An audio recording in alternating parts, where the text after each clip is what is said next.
Eco में 38।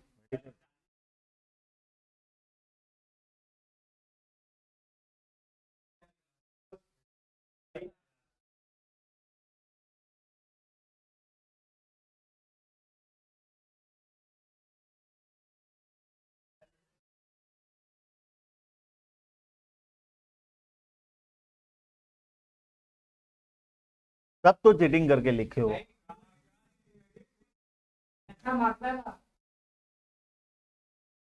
एक भी चीटिंग नहीं हुआ है। मुझे तुम्हारे ऊपर और तुम्हारे स्कूल के ऊपर पूरा भरोसा है।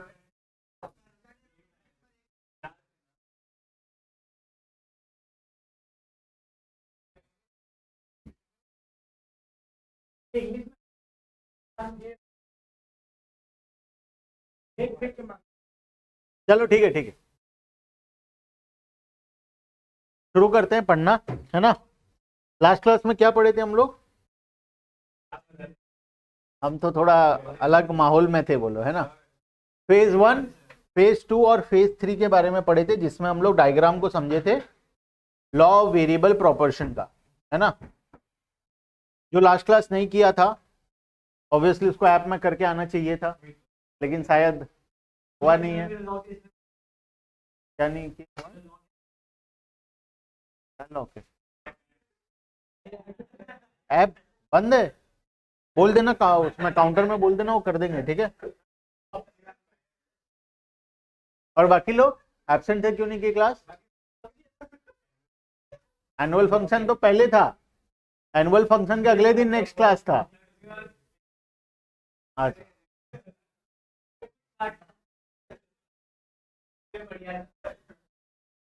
चलो ठीक है, अब नेक्स्ट क्लास में कर लेना, ठीक है। हमेशा से याद रखना, अगर चैप्टर कंटिन्यू हो रहा है तो पिछला क्लास को करके आना है।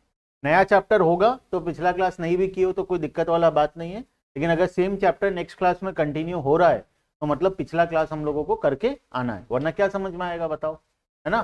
तो नेक्स्ट क्लास से ध्यान रखना, अगर कोई क्लास मिस हो जाता है तो ऐप में उसको करके आना है, ताकि नेक्स्ट क्लास में जो पढ़ाई हो वो समझ में आए, ठीक है। चलो, अब हम लोग डिस्कस किए थे, हमारे पास 3 फेज था, फेज 1, फेज 2 और फेज 3। फटाफट से बताओ फेज 1 में क्या होता था?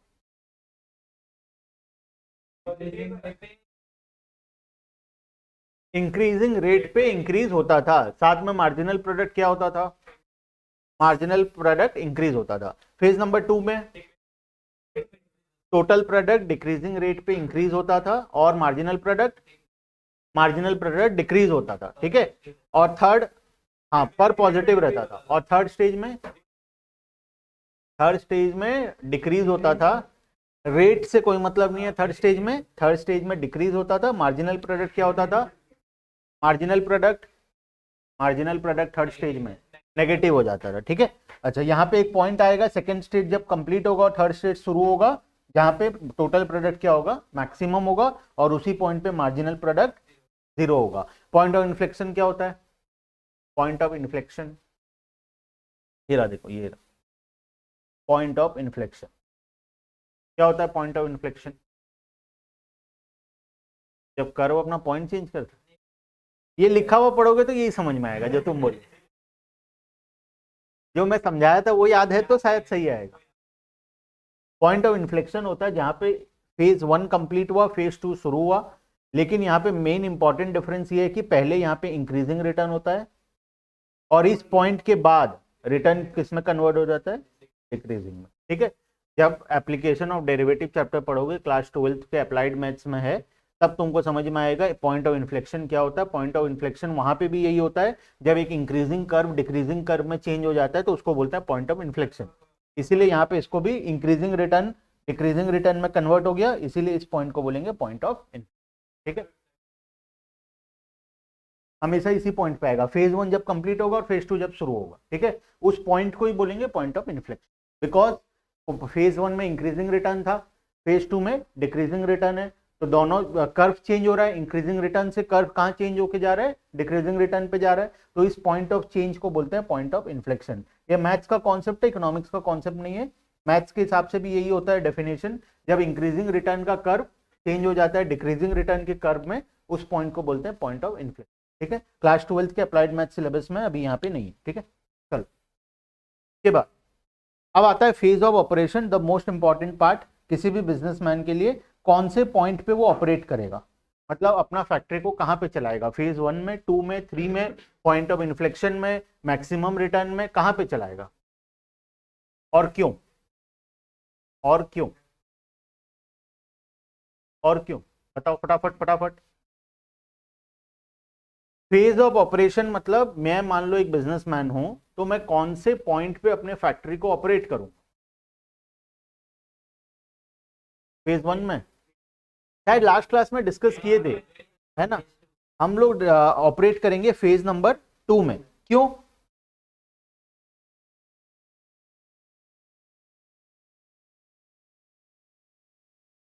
फेज 2 में तो ऑप्टिमम यूटिलाइजेशन नहीं हो रहा है पूरा, फिर भी हम फेज 2 में ऑपरेट करेंगे, क्यों। फेज 2 में ऑपरेट करेंगे उसका रीजन नहीं दिया हुआ है, हमको रीजन दिया हुआ है हम क्यों फेज 1 में नहीं करेंगे, क्यों फेज 3 में नहीं करेंगे। अगर ये दोनों जगह नहीं करेंगे तो ऑब्वियसली हम कहां ऑपरेट करेंगे, फेज 2 में करेंगे। थर्ड वाला तो शायद एक्सप्लेन करना नहीं पड़ेगा, क्योंकि नेगेटिव रिटर्न है तो ऑब्वियसली कोई रैशनल प्रोड्यूसर वहां तक जाएगा ही नहीं।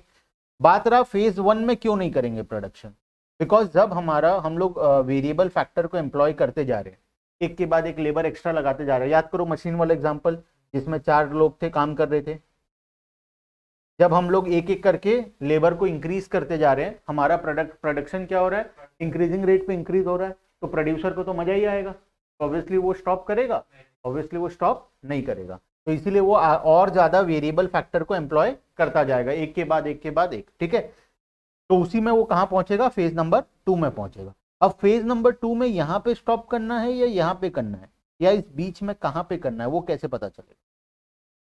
इतना लंबा ऐसा तो नहीं है कि फेज 2 कोई एक पर्टिकुलर पॉइंट है तो कि हर कोई आके वहां पे स्टॉप करेगा। फेज 2 बहुत बड़ा है, यहां से शुरू हो रहा है जब हम 2 लेबर को एम्प्लॉय किए और जब हम लोग 5 लेबर को एम्प्लॉय किए, इतना बड़ा सारा स्टेज है फेज नंबर 2। तो इसमें कहां पे स्टॉप करें, कितना प्रोडक्शन करें। कर्व में अगर हम देखें तो हम इतना करें, इतना करें, इतना करें, इतना करें, इतना करें, या इतना करें, कितना करें प्रोडक्शन, बहुत सारा ऑप्शन है हमारे पास। तो अगर हम पढ़े, हम ट्रायल एरर तो खेल नहीं सकते बिजनेस के साथ, क्योंकि ट्रायल एरर करेंगे तो ऑब्वियसली लॉस होने का चांसेस ज्यादा है। तो हमको पता होना चाहिए हम कहां पे स्टॉप करें। जब टोटल प्रोडक्ट और मार्जिनल प्रोडक्ट कभी भी इक्वल होगा नहीं, टोटल प्रोडक्ट मार्जिनल प्रोडक्ट, ठीक है। जब total marginal revenue is equals to marginal cost, याद रखना बस इतना चीज। जब marginal revenue is equals to marginal cost होगा तब हम लोग जाके स्टॉप करेंगे। अब ये कब होगा, कैसे होगा और क्यों होगा, ये डिस्कशन है चैप्टर नंबर 6 एंड 7 का। ठीक है, जब एक कॉस्ट का चैप्टर है एक रेवेन्यू का चैप्टर है, तो वहां पे जाके हम लोग डिस्कस करेंगे marginal revenue equals to marginal cost कब और क्यों होगा। ठीक है, तो बस हमको अभी इतना जानना है, हम लोग फेज नंबर 2 में ऑपरेट करेंगे और एक ऐसे पॉइंट पे ऑपरेट करेंगे जहां पे marginal revenue equals to marginal cost हो। ठीक है, क्लियर है, चलें आगे। अब आते हैं थ्योरेटिकल टॉपिक है कुछ, अब इसको पढ़ लेना, फेज ऑफ ऑपरेशन एग्जैक्टली वही लिखा हुआ है, रीड, होमवर्क है तुम्हारे लिए। ठीक है, चलो, reason for law of variable proportion.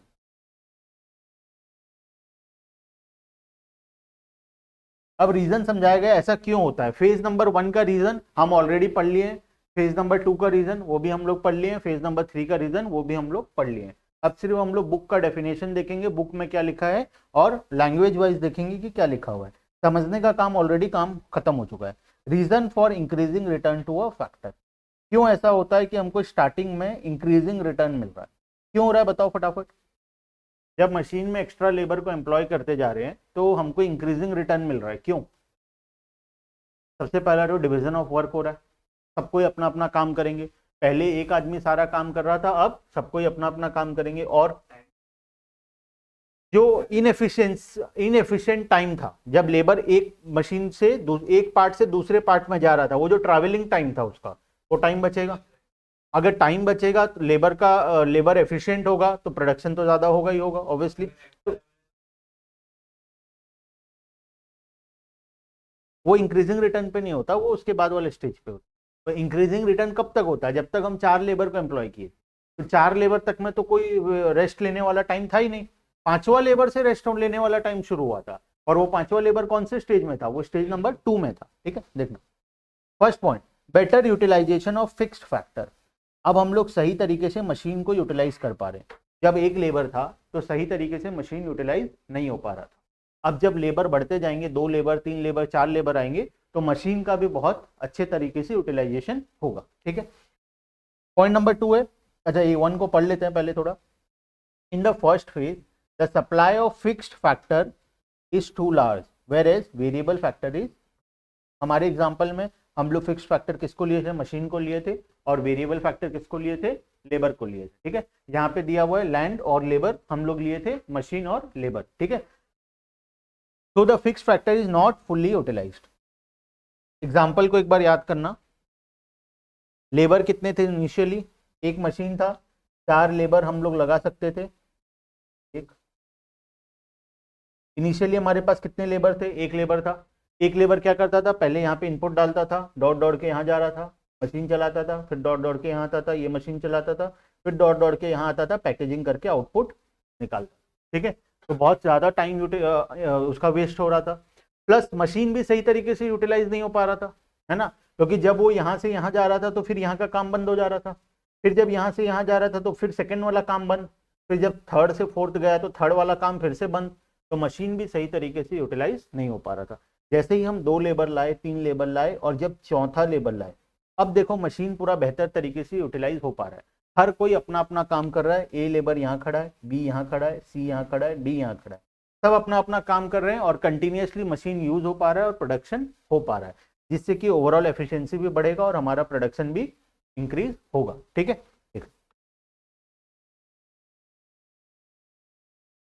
so the fixed factor is not fully utilized.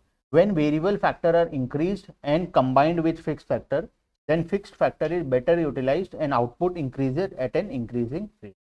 Initially क्या होगा, output increasing rate से increase होगा। ठीक है, उसके बाद और क्या रीजंस है, नेक्स्ट रीजन है increased efficiency of variable factor. Labour का एफिशिएंसी इंक्रीज हो जाएगा, लेबर एफिशिएंसी होगा ही इंक्रीज, लेबर का एफिशिएंसी, क्योंकि जब एक आदमी सारा काम कर रहा था, एक तो डिवीजन ऑफ लेबर का भी बात आता है और दूसरे स्पेशलाइजेशन का भी बात आता है। जब तुम एक काम को कंटिन्यूअसली करते हो तो उस पर स्पेशलाइजेशन आ जाता है, उस काम पे तुम्हारा सेट हो जाता है, जब तुम उस काम को फिर बहुत स्पीड से फटाफट परफेक्शन से कर पाओगे। लेकिन 5 ठो काम अगर तुम करोगे तो ऑब्वियसली कोई भी काम परफेक्शन से नहीं हो पाएगा। तो यहाँ पे 2 चीज आता है, एक तो आता है division of labour, division of work या फिर लेबर बोल दो, और दूसरा आता है स्पेशलाइजेशन। जब स्पेशलाइजेशन आ जाएगा तो वही काम बहुत बेहतर तरीके से और बहुत ज्यादा क्वांटिटी में वो लेबर कर पाएगा। जब हर कोई अपना अपना काम करेगा, चारों लेबर अपना अपना पार्ट का काम करेंगे, तो ऑब्वियसली वो लोग बहुत बेहतर तरीके से और बहुत ज्यादा स्पीड से काम कर पाएंगे। ठीक है, तो यहाँ पे इसलिए उनका एफिशिएंसी इंक्रीज हो जाएगा। उसके बाद है indivisibility of fixed factor. Fixed factor indivisible है, क्या मतलब है इसका, फिक्स्ड फैक्टर इनडिविजिबल, हम फिक्स्ड फैक्टर को डिवाइड नहीं कर सकते। इसीलिए क्या प्रॉब्लम होता है, जब हमारे पास एक लेबर था तब ऐसा नहीं हो सकता था कि मशीन को हम 4 पार्ट में डिवाइड कर दें और सिर्फ एक पार्ट को चला, ऐसा हो सकता था, ऐसा नहीं हो सकता, बिकॉज फिक्स्ड फैक्टर क्या है, वो फिक्स है, उसको हम डिवाइड नहीं कर सकते। ठीक है, तो इसीलिए हमको इनिशियली क्या मिलता है, इंक्रीजिंग रिटर्न मिलता है। Generally the fixed factor which are combined with variable factor are indivisible. Such factor cannot be divided into smaller. हम लोग फिक्स्ड फैक्टर को छोटे छोटे यूनिट में डिवाइड नहीं कर सकते, लेकिन वेरिएबल फैक्टर को छोटे छोटे यूनिट में डिवाइड कर सकते हैं, लेकिन हम लोग फिक्स्ड फैक्टर को छोटे छोटे यूनिट में डिवाइड नहीं कर सकते। अगर फिक्स्ड फैक्टर को छोटे यूनिट में डिवाइड कर सकते तो क्या इनिशियली हमको इंक्रीजिंग रिटर्न मिलता? ऑब्वियसली नहीं मिलता, क्योंकि स्टार्टिंग से ही सब अपना अपना काम करते। अगर हम लोग मशीन को 4 छोटे छोटे पार्ट में डिवाइड कर पाते, अगर एक मशीन को हम लोग 4 छोटे छोटे पार्ट में डिवाइड कर लेते, तो एक लेबर यहाँ पे काम करता अपना, तो क्या उसका एफिशिएंसी का कोई प्रॉब्लम होता? नहीं होता। क्या उसका टाइम वेस्ट होता? नहीं होता। तो प्रोडक्शन जितना नॉर्मली होना चाहिए था उतना ही होता प्रोडक्शन। तो यहाँ पे हमको इंक्रीजिंग रिटर्न देखने को नहीं मिलता।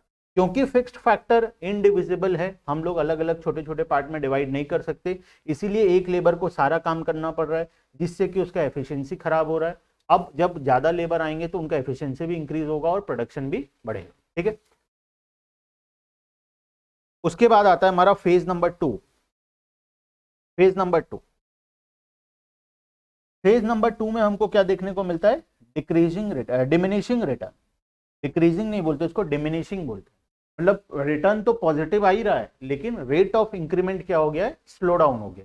पहले हर बार ज्यादा से इंक्रीज हो रहा था, अब कम से इंक्रीज हो रहा है। रीजन क्या है? सबसे पहला रीजन है ऑप्टिमम कॉम्बिनेशन ऑफ फैक्टर्स। हमारा फैक्ट्री अब ऑप्टिमम कॉम्बिनेशन को पार कर चुका है। ऑप्टिमम कॉम्बिनेशन मतलब एक मशीन के लिए 4 लेबर बेस्ट कॉम्बिनेशन था, उसको बोलते हैं optimum combination.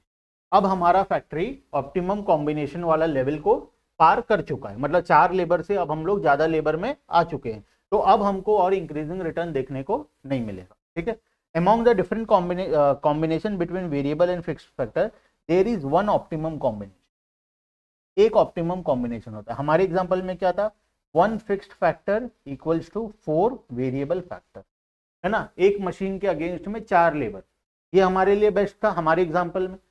Eight which total product is maximum after making the optimum used of fixed factor, the marginal return of variable factor begins to diminish. जब हम लोग ऑप्टिमम लेवल को क्रॉस कर जाएंगे तो उसके बाद जो रिटर्न होगा वो क्या होगा? Slow down. ठीक है, जैसे एग्जांपल में लिए थे हम लोग, क्या एग्जांपल लिए थे? 5वां लेबर आ गया, मशीन में 4 लेबर को एम्प्लॉय करने का जगह था, 5वां लेबर आया। अब ये क्या करेगा? 4 आदमी अपना अपना काम कर रहे हैं, 5वां लेबर क्या करेगा? बाई चांस अगर किसी को रेस्ट लेना है, कोई लंच करने गया या किसी को 5 मिनट का ब्रेक चाहिए, तो उस टाइम पे वो क्या करेगा? उसके जगह में जाके काम करेगा। तो जो 5-10 मिनट के लिए मशीन बंद होने वाला था, या कोई लेबर थक जाता है उसको रेस्ट लेना 10 मिनट, तो उस टाइम पे मशीन बंद होता 10 मिनट के लिए, तो उस टाइम पे 5वां लेबर क्या करेगा? जाके उसके जगह में काम कर। ठीक है, जिससे कि मशीन जो बंद होता, जो 10-20 यूनिट का लॉस होता, वो अब लॉस नहीं होगा, वो फिर से प्रोडक्शन हो पाएगा। तो 5वां लेबर, 6वां लेबर, 7वां लेबर का उतना ही काम है, लेकिन जैसे जैसे और बढ़ते जाएगा, 8वां, 9वां, 10वां, ये लोग का क्या काम है? कोई काम ही नहीं है। ये लोग क्या करेंगे? डिस्टर्ब करेंगे। अब क्या होता है? देखो, जब ज्यादा लेबर होते हैं, जब किसी भी ऑर्गेनाइजेशन में वर्कर ज्यादा होते हैं, तो उनका एफिशिएंसी इंक्रीज होने की जगह डिक्रीज हो जाता है। ऑब्वियस सा बात है, तुमको भी अगर कोई काम, एक आदमी का काम 10 आदमी को दे दिया जाए करने के लिए, तो वो काम जो ढंग से होने वाला था वो भी नहीं होगा, पहली बात तो। और दूसरी बात, ये लोग क्या करते हैं ना, ग्रुप बना लेते हैं, जिसको बोलते हैं लेबर यूनियन। Labour union. अब लेबर यूनियन का फॉर्मेशन के बाद वो लोग जितना काम करते थे, अब उतना काम भी और वो लोग नहीं करेंगे। वो लोग अपना रूल्स एंड रेगुलेशन चलाएंगे, जिससे ओवरऑल प्रोडक्शन हो सकता है और ज्यादा कम हो जाए। ठीक है, तो इसीलिए हम लोगों को ऑप्टिमम कॉम्बिनेशन देखना पड़ेगा। एक लेवल के बाद हम लोगों को क्या मिलेगा? यहां से नेगेटिव रिटर्न मिलना शुरू हो जाएगा। ठीक है,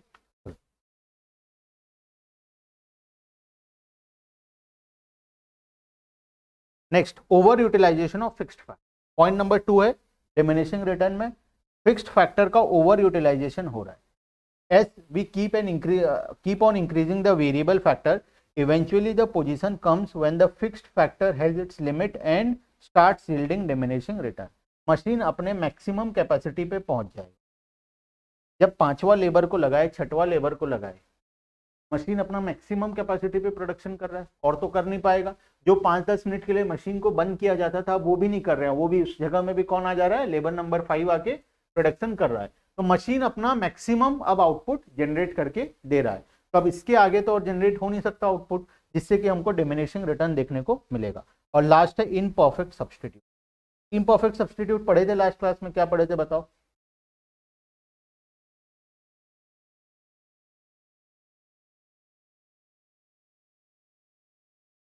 बताओ, लास्ट क्लास में पढ़े थे इनपरफेक्ट सब्सटीट्यूट।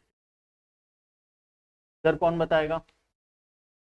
आर्यन, आयुषी, मान,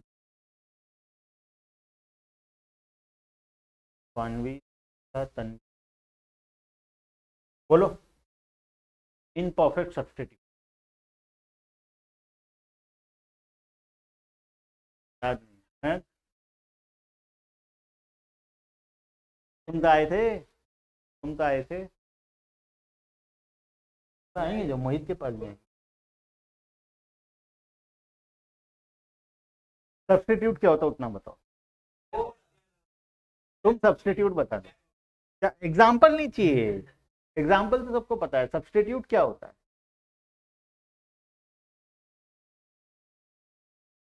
क्या होगा बताओ। परफेक्ट रिप्लेसमेंट जो होता है। अच्छा, अब इनपरफेक्ट सब्स्टिट्यूट क्या होता है, जो परफेक्ट रिप्लेसमेंट नहीं होता है। Factor used for production are imperfect, yes. देखो, जो फैक्टर्स होता है ना प्रोडक्शन का, वो एक दूसरे से सब्स्टिट्यूट नहीं किया जा सकता। जैसे हम एक एग्जांपल लिए थे, एक लेबर अगर किसी काम को बहुत साल से कर रहा है, अब उसके जगह अगर हम दूसरे लेबर को लेके आए, तो क्या वो परफेक्टली वही काम को कर पाएगा? ऑब्वियसली नहीं कर पाएगा। मिस्टर ए जो काम करता है, क्या मिस्टर बी वही काम को उतना ही परफेक्टली कर पाएगा? एग्जाम्पल, अभी अगर मैं अकाउंट्स पढ़ाऊं, तो क्या हो पाएगा? पॉसिबल है? सीए होने से नहीं होता कुछ ठीक है, पढ़ाने का एक्सपीरियंस होना चाहिए, पढ़ाना आना चाहिए। मेरे को अकाउंट कुछ नहीं आता है, तो अकाउंट्स नहीं हो पाएगा, ठीक है। हिंदी, हिंदी तो और ही नहीं आता हूँ। तो अकाउंट्स अगर मैं पढ़ाने बैठ गया, या बीएसटी में पढ़ाने लग गया, तो ए का बी बता दूंगा, बी का सी बता दूंगा, गया सारा काम। तो वही होता है कि लेबर जो होता है इनपरफेक्ट सब्स्टिट्यूट होता है, जो फैक्टर्स ऑफ प्रोडक्शन होते हैं वो इनपरफेक्ट सब्स्टिट्यूट होते हैं। मतलब एक का काम दूसरा नहीं कर सकता, दूसरा का काम पहला नहीं कर सकता। जनरली हम इसको इस मोटिव से समझते हैं कि मशीन का काम लेबर नहीं कर सकता, लेबर का काम मशीन नहीं कर सकता। हम जब इकोनॉमिक्स में पढ़ते हैं, तब हम इस हिसाब से समझते हैं कि मशीन का जो काम है वो लेबर नहीं कर सकता, लेबर का जो काम है वो मशीन नहीं कर सकता। लेबर का काम लेबर को करना पड़ेगा, मशीन का काम मशीन को करना पड़ेगा। अब ऐसा क्यों हम लोग एजम्पशन ले रहे हैं? देखो, क्योंकि कुछ लोग ऐसा बोले, जब ये कॉन्सेप्ट आया ना, तब बहुत सारे बड़े बड़े इकोनॉमिस्ट लोग ऐसा बोले कि सातवां आठवां नौवां 10वां आदमी नेगेटिव रिटर्न नहीं देगा। क्यों नहीं देगा? बिकॉज अगर हम इनसे मैनुअल प्रोडक्शन करवाएं, मशीन का जरूरत, मशीन फिक्स फैक्टर है, नया मशीन आ नहीं सकता, मशीन तो है ही नहीं हमारे पास। सातवां आठवां नौवां 10वां लेबर जो खाली बैठा है, उनको बोलो मैनुअली प्रोडक्शन करे, मशीन का क्या जरूरत है? मैनुअली भी तो प्रोडक्शन हो सकता है, हैंडमेड प्रोडक्शन चालू करो, जिससे कि फिर से इंक्रीजिंग रिटर्न आना शुरू हो जाएगा, है ना। तो हम लोग ये मान के चलते हैं कि जो मशीन का काम था हम लोग उसको मैनुअली नहीं करवा सकते, जो मैनुअली काम था उसको हम मशीन से नहीं कर सकते, ठीक है।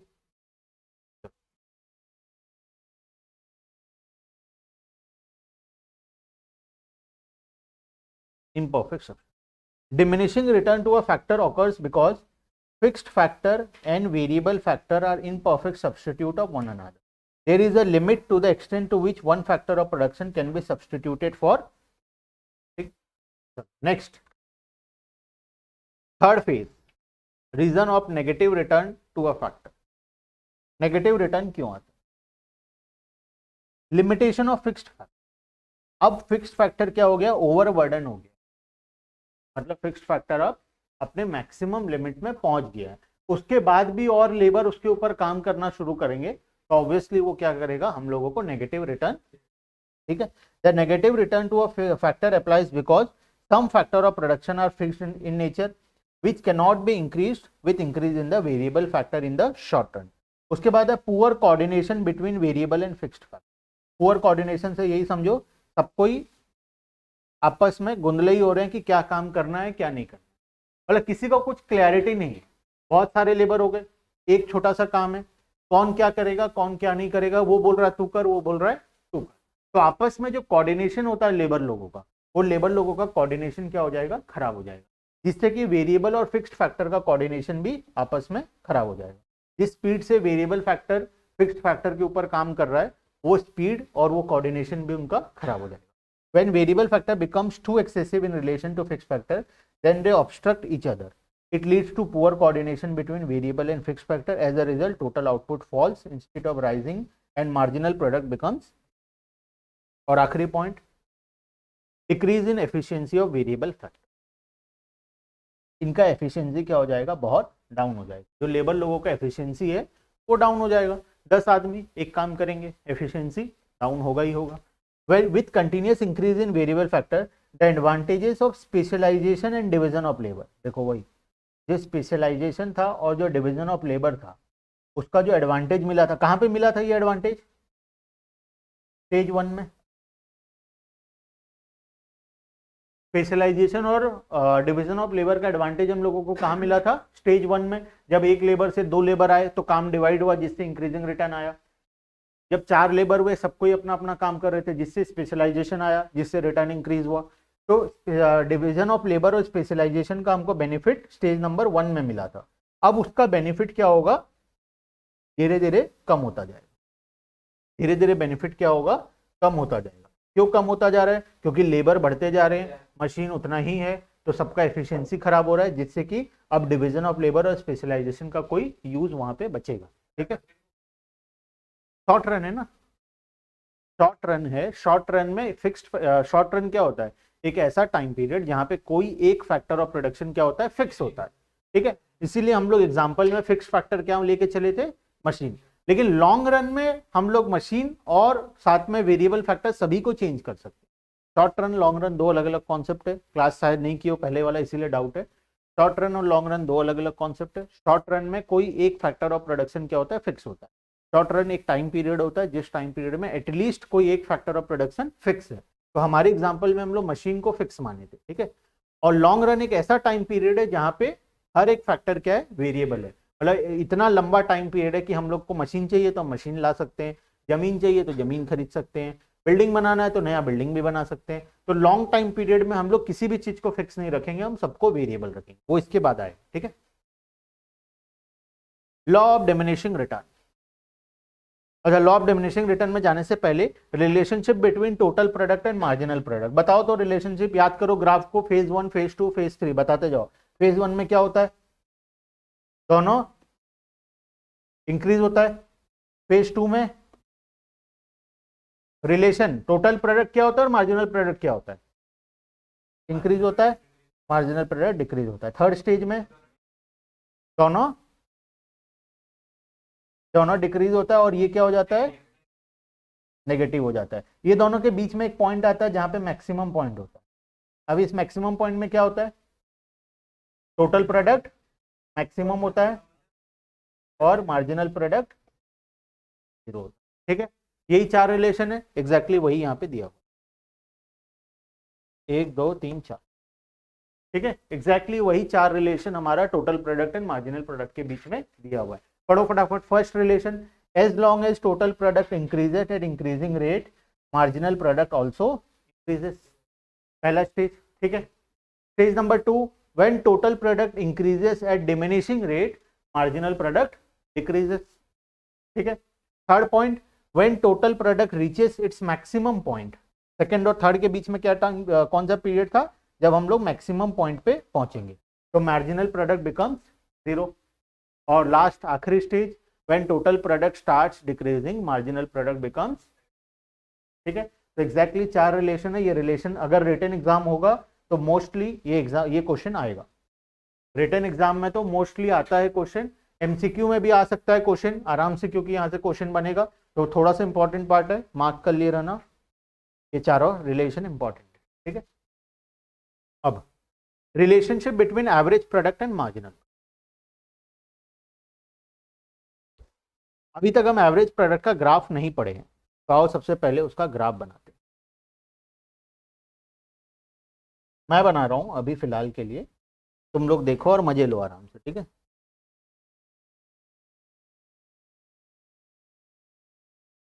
अच्छा एवरेज प्रोडक्ट क्या होता है बताओ तो। एवरेज प्रोडक्ट क्या होता है, कौन कौन बताएगा? बताओ।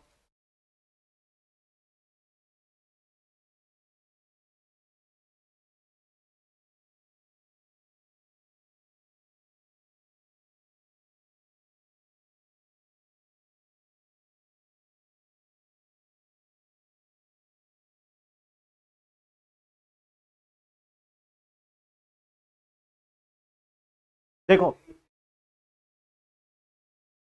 ध्यान से देखना, ग्राफ बनाया हूं, एक ऐसा ग्राफ जिसमें 3 पॉइंट बना है, एवरेज 3 लाइन बना है, एक टोटल प्रोडक्ट का ग्राफ बना है, एक एवरेज प्रोडक्ट का बना है, एक मार्जिनल प्रोडक्ट का बना है। ठीक है, तुम मार्जिनल प्रोडक्ट और टोटल प्रोडक्ट ऑलरेडी पढ़ चुके हो। ठीक है, अभी हमको खाली देखना है एवरेज प्रोडक्ट और मार्जिनल प्रोडक्ट का ग्राफ। ठीक है, देखना एवरेज प्रोडक्ट और मार्जिनल। सबसे पहले एवरेज प्रोडक्ट होता क्या है? Average product equals to total product divided by number of units of production. Units of production तो ऊपर है, टोटल प्रोडक्ट ही है यूनिट ऑफ प्रोडक्शन। नीचे क्या होगा, नंबर ऑफ यूनिट्स ऑफ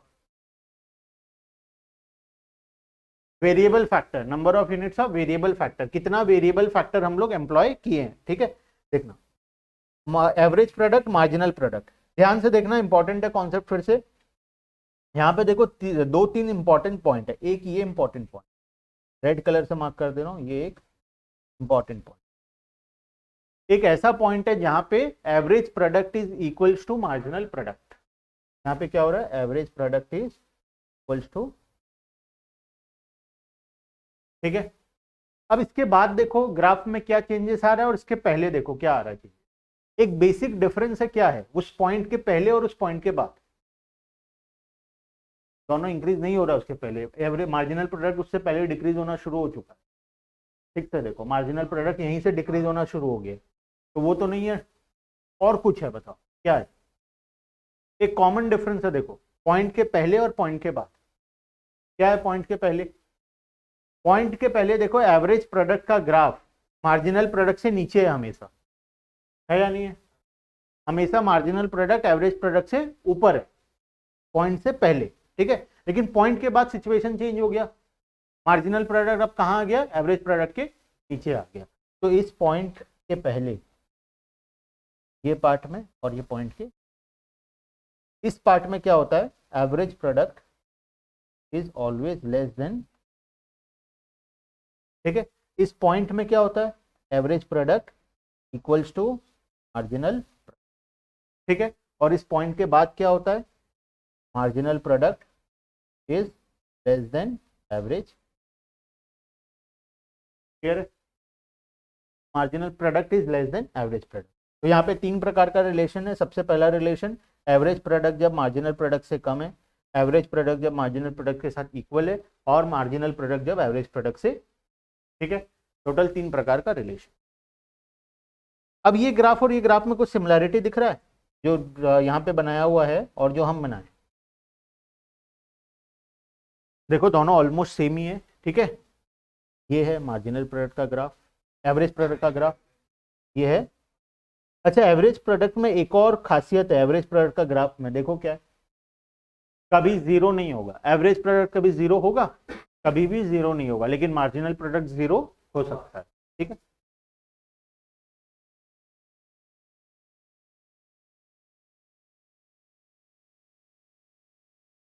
सबसे पहला point, as long as marginal product is more than average product rises.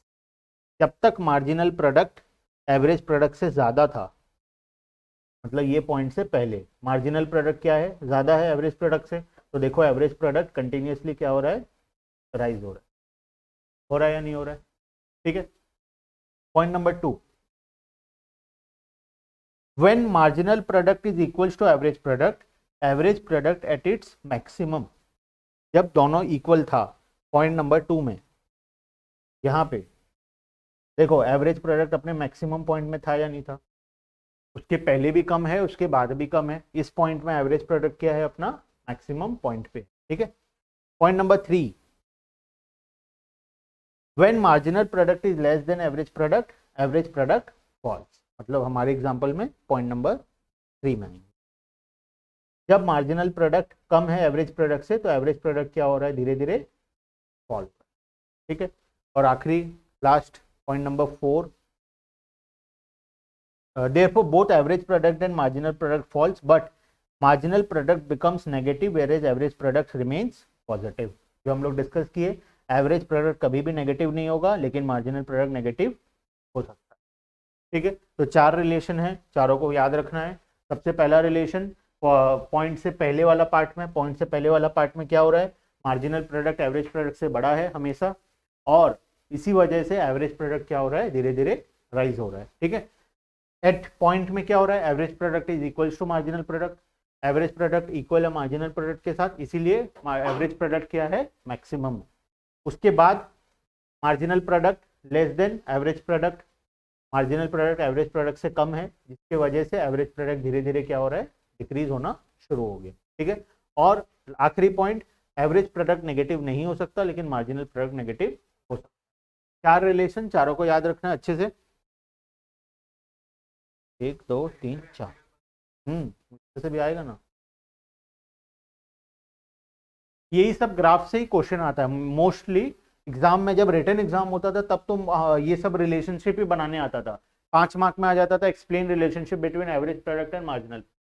देखना अगर बुक जो पुराना बुक है ये क्या ऑथर है वो, माइक्रो इकोनॉमिक्स का संदीप गर्ग, उसमें देखना सारा क्वेश्चन इसी के बेस्ड में दिया हुआ, ग्राफ के बेस्ड में ही दिया हुआ। रिटर्न क्वेश्चन जितना भी है सब्जेक्टिव वाला, ऑब्जेक्टिव वाला क्वेश्चन बनेगा, इससे छोटा छोटा क्वेश्चन बनेगा। तुमको एग्जांपल दे दिया जाएगा कि मार्जिनल प्रोडक्ट एवरेज प्रोडक्ट से कम है, तो उस केस में एवरेज प्रोडक्ट क्या होगा, राइज होगा, फॉल होगा, कांस्टेंट रहेगा, मैक्सिमम होगा। तो तुमको लिखना है वहां पे, ग्राफ को याद करके वहां पे आंसर लिखना है, ठीक है।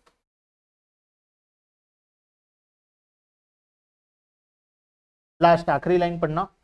It must be noted that both average product and marginal product derived from total product. Average product is calculated on the basis of all the units, whereas marginal product is based on the additional units only.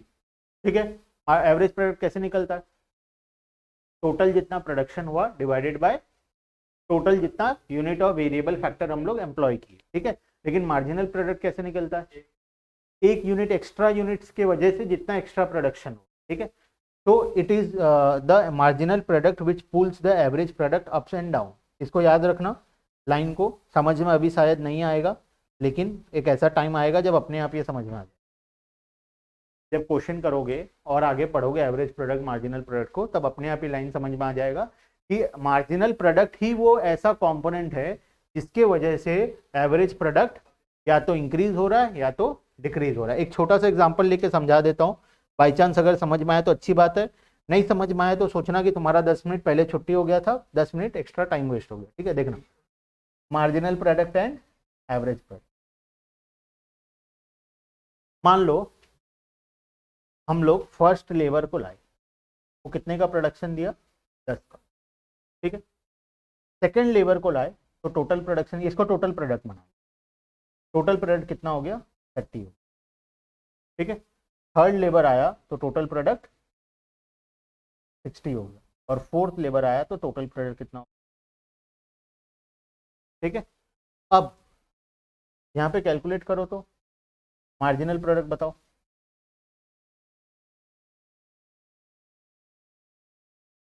Average product बताओ।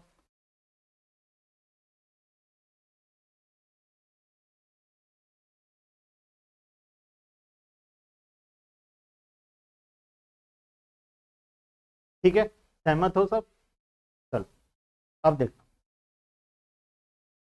ये जो average product increase हो रहा है, हर बार increase हो रहा है या नहीं हो रहा है, पहले 5 से इंक्रीज हुआ, फिर 5 से इंक्रीज हुआ, फिर 5 से इंक्रीज हुआ, एवरेज प्रोडक्ट कंटिन्यूसली क्या हो रहा है, इंक्रीज हो रहा है। ये इंक्रीज क्यों हो रहा है, बिकॉज मार्जिनल प्रोडक्ट इंक्रीज हो रहा है। लेकिन अगर मैं मार्जिनल प्रोडक्ट को डिक्रीज बना दूं, ऐसा कुछ एग्जांपल लूं जिसमें मार्जिनल प्रोडक्ट डिक्रीज होगा, टोटल प्रोडक्ट ले लेते हैं, मार्जिनल प्रोडक्ट ले लेते हैं, एवरेज प्रोडक्ट लेते हैं। एग्जांपल नंबर 2 है, 1 2 3, फर्स्ट 10 का प्रोडक्शन हुआ, दूसरे में मान लो 18 का हुआ, तीसरे में 25 का हुआ, और चौथे में 30, ठीक है।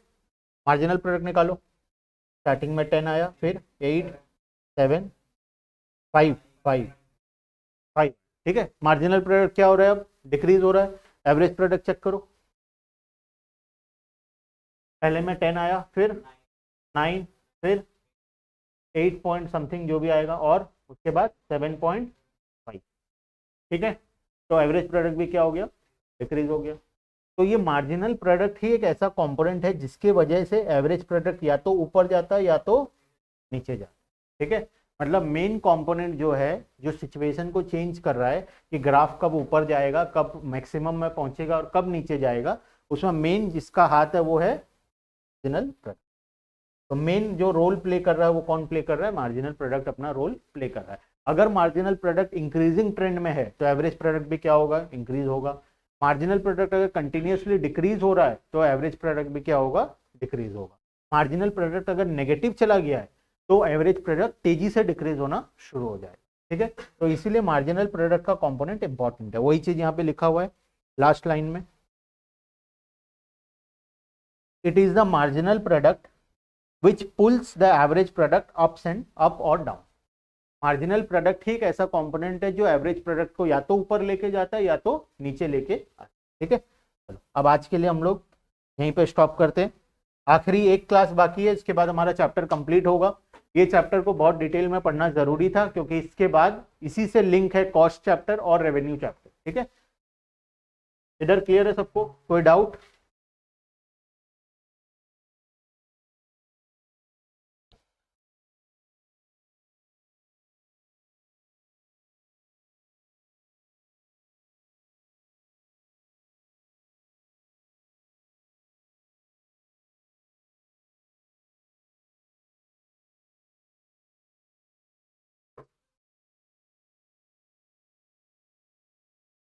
चलो ठीक है, तो बाकी का डिस्कशन हम लोग नेक्स्ट क्लास में करेंगे। ठीक है, बाय बाय।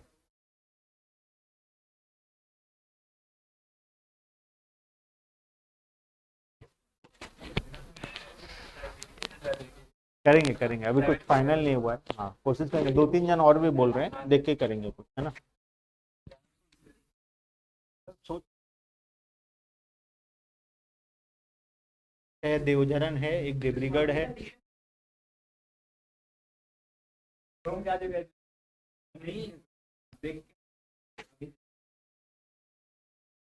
नहीं है देव, नहीं है। जाएंगे, विजिट करने जाना पड़ेगा, विजिट करेंगे, नहीं पड़ेगा वो।